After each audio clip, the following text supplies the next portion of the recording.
Assalamualaikum warahmatullahi wabarakatuh. Perkenalkan, nama saya Marfuatin Aini dari kelas 5D. Baiklah, di sini saya akan menjelaskan hasil resume, yaitu konsep dasar pengukuran, penilaian, evaluasi, dan penerapannya dalam pembelajaran.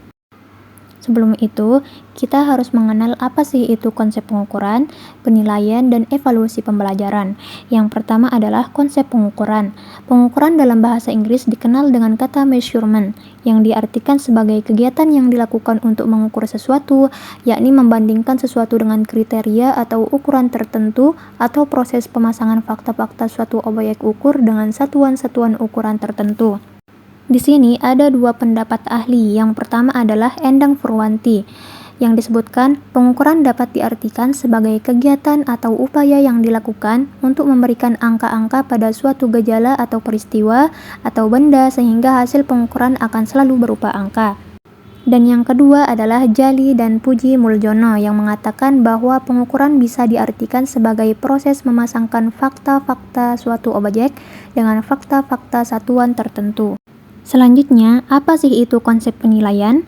Penilaian dalam bahasa Inggris dikenal dengan kata assessment, yang diartikan menilai sesuatu atau dapat diartikan sebagai proses menentukan nilai suatu objek.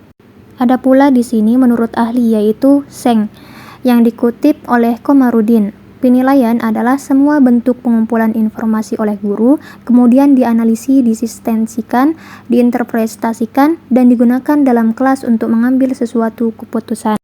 Selain itu, dalam proses penilaian ada dua acuan standar yang dapat digunakan. Yang pertama yaitu penilaian acuan patokan dan penilaian acuan normatif. Selanjutnya, PAN atau yang sering disebut dengan norma relatif adalah penilaian yang diberikan terhadap hasil belajar siswa berdasarkan skor yang diperoleh pada kelas atau kelompok tersebut, sehingga nilai rata-rata kelas akan sangat mempengaruhi kriteria nilai yang ditetapkan. Yang ketiga yaitu konsep evaluasi. Secara etimologi, evaluasi berasal dari bahasa Inggris dengan akar kata value, yang berarti nilai atau harga. Senada dengan pendapat tersebut, Jali dan Puji Muljono mengemukakan bahwa evaluasi adalah proses menilai sesuatu berdasarkan kriteria atau tujuan yang telah ditetapkan, yang selanjutnya diikuti dengan mengambilkan keputusan atas objek yang dievaluasi. Nah, kemudian sangat penting sekali kita mengetahui apa sih hubungan antara pengukuran, penilaian, dan evaluasi dalam pembelajaran. Dapat dijelaskan bahwa langkah pertama dalam kegiatan evaluasi pendidikan adalah pengukuran terhadap hasil belajar siswa dari aspek kognitif, afektif, maupun psikomotorik dengan menggunakan tes dan non-tes, sehingga diperoleh skor dengan angka 1 sampai 100. Berdasarkan skor yang diperoleh siswa tersebut, guru kemudian mengadakan penilaian dengan cara membandingkan skor yang diperoleh dengan standar yang digunakan oleh guru, sehingga dapat ditentukan nilai siswa tersebut dengan kategori sangat baik, yaitu A, baik, B, cukup, C, kurang, D, atau buruk, atau gagal, yaitu E. Di sini ada pula tujuan dan fungsi evaluasi dalam pembelajaran. Yang pertama adalah untuk mengetahui tingkat efektivitas dari metode-metode pengajaran yang telah dipergunakan dalam proses pembelajaran dalam jangka waktu tertentu. Dan yang kedua, memotivasi siswa untuk memperbaiki dan meningkatkan prestasinya. Dan yang ketiga, untuk mencari dan menemukan faktor-faktor penyebab keberhasilan dan tidak keberhasilan peserta didik tersebut. Kemudian, adapun fungsi evaluasi pembelajaran, yang pertama adalah fungsi instruksional. Dengan evaluasi formatifnya, hasil evaluasi dapat berfungsi sebagai umpan balik bagi siswa untuk memperbaiki proses belajarnya. Dan yang kedua, fungsi administratif. Hasil evaluasi pembelajaran dapat berfungsi sebagai bahan pemberian laporan kepada orang tua atau pihak-pihak yang berkepentingan. Dan yang terakhir yaitu fungsi diagnostik, yaitu hasil evaluasi memiliki fungsi diagnostik, yaitu mengidentifikasi masalah atau kesulitan yang dialami siswa.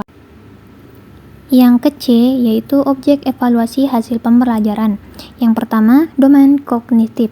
Domain kognitif berkaitan dengan pemahaman, sehingga proses pembelajaran diharapkan mampu merubah pemahaman siswa menjadi lebih tinggi sesuai dengan pokok bahasanya. Dan yang kedua, ranah afektif. Menurut Bloom dan Cardwell, dalam tutti succamti, yaitu domain afektif menekankan pada perasaan, emosi, apresiasi, pertimbangan suatu nilai dan tingkat penerimaan atau penolakan terhadap sesuatu. Yang ketiga yaitu ranah psikomotorik, yaitu domain ini berhubungan dengan kemampuan melakukan, menggerakkan, dan mengkoordinasikan gerakan atau berhubungan erat dengan kegiatan otot yang menyebabkan timbulnya gerakan pada tubuh. Nah, sebelum itu, kita harus mengenal apa sih itu prinsip-prinsip evaluasi pembelajaran. Ada beberapa prinsip-prinsipnya, yaitu yang pertama objektivitas, kedua komprehensif, ketiga transparansi, yang keempat koherensi, 5 kontinuitas, yang keenam berkeadilan, yang ketujuh diskriminabilitas, dan yang kedelapan akuntabilitas. Kemudian, ada beberapa jenis-jenis evaluasi pembelajaran yang perlu kita tahu, yang berdasarkan pendekatan, di mana ditinjau dari aspek pendekatannya, penilaian yang dilaksanakan melalui 3 pendekatan, yaitu assessment of learning, assessment for learning, dan assessment as learning. Dan yang kedua adalah berdasarkan fungsi.